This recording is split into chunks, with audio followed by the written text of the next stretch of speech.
ট্রাম্পের হুঙ্কারকে যেন প্রকাশ্যেই তুচ্ছ করে দিচ্ছে ইরান। একদিকে যুদ্ধের আগুন দাউ দাউ করে জ্বলছে, আর অন্যদিকে ওয়াশিংটনের দিক থেকে একের পর এক ভেসে আসছে হুমকি। প্রয়োজন হলে স্থান অভিযানও নামতে পারে যুক্তরাষ্ট্র। ওয়াশিংটনের যুদ্ধবাজ বার্তার জবাবে তেহরানের ভাষা আরও কঠিন ও আক্রমণাত্মক। ইরানের পররাষ্ট্রমন্ত্রী আব্বাস আরাকচি স্পষ্ট করে জানিয়েছেন, মার্কিন সেনারা যদি ইরানের মাটিতে পা রাখে তাহলে সেটি হবে তাদের জন্য বড় ধরনের বিপর্যয়। একই সুরে হুঁশিয়ারি দিয়েছেন ইরানের এলিট বাহিনী IRGC। তারা বলছে, যুদ্ধ চাপিয়ে দিলে তার মূল্য চুকাতে হবে যুক্তরাষ্ট্রকেই।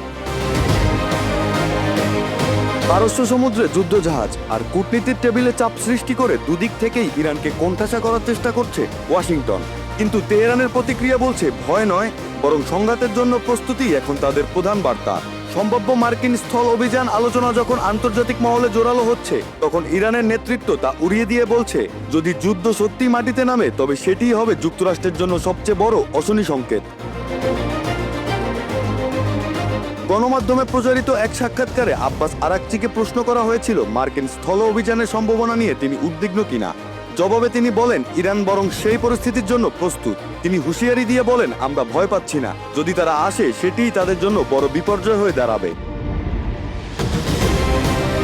বিশ্লেষকরা বলছেন, আরাকচির বক্তব্যে পরিষ্কার, তেহরান এই সংঘাতকে কেবল সামরিক লড়াই হিসেবেই দেখছে না, বরং এটি তাদের সার্বভৌমত্ব রক্ষার প্রশ্ন। তিনি দাবি করেন, ইরানের সশস্ত্র বাহিনী বহু বছর ধরেই এমন পরিস্থিতির জন্য প্রস্তুতি নিচ্ছে। অতীতের সংঘাত ও আঞ্চলিক উত্তেজনা থেকে শিক্ষা নিয়ে তারা প্রতিরোধের কৌশল তৈরি করেছে।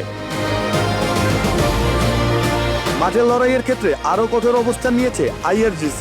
ইরানের এই এলিট সামরিক বাহিনী ইতোমধ্যেই অসংখ্য ক্ষেপণাস্ত্র ও ড্রোন হামলা চালিয়েছে বলে দাবি করেছে। তাদের বক্তব্য, এটি কেবল প্রতিশোধ নয়, বরং অগ্রাসনের বিরুদ্ধে প্রতিরোধ।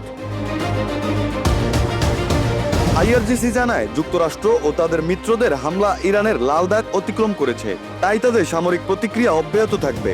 বিশেষ করে এ অঞ্চলে থাকা মার্কিন সামরিক ঘাঁটিগুলোকে সম্ভাব্য লক্ষ্য হিসেবে দেখা হচ্ছে বলে ইঙ্গিত দিয়েছে তারা। বিশ্লেষকদের মতে, ইরানের এই কঠোর ভাষা শুধু সামরিক বার্তা নয়, বরং কৌশলগত। তেহরান চায় যুক্তরাষ্ট্র বুঝুক, স্থল অভিযান মানে হবে দীর্ঘ ও ব্যয়বহুল যুদ্ধ।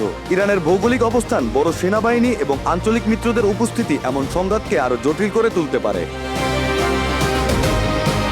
এই যুদ্ধ পুরো মধ্যপ্রাচ্যকে জড়িয়ে নিতে পারে নতুন এক বিস্ফোরক যুদ্ধের দিকে। তেহরানের বার্তা তাই স্পষ্ট, হুমকি দিয়ে ভয় দেখানো যাবে না।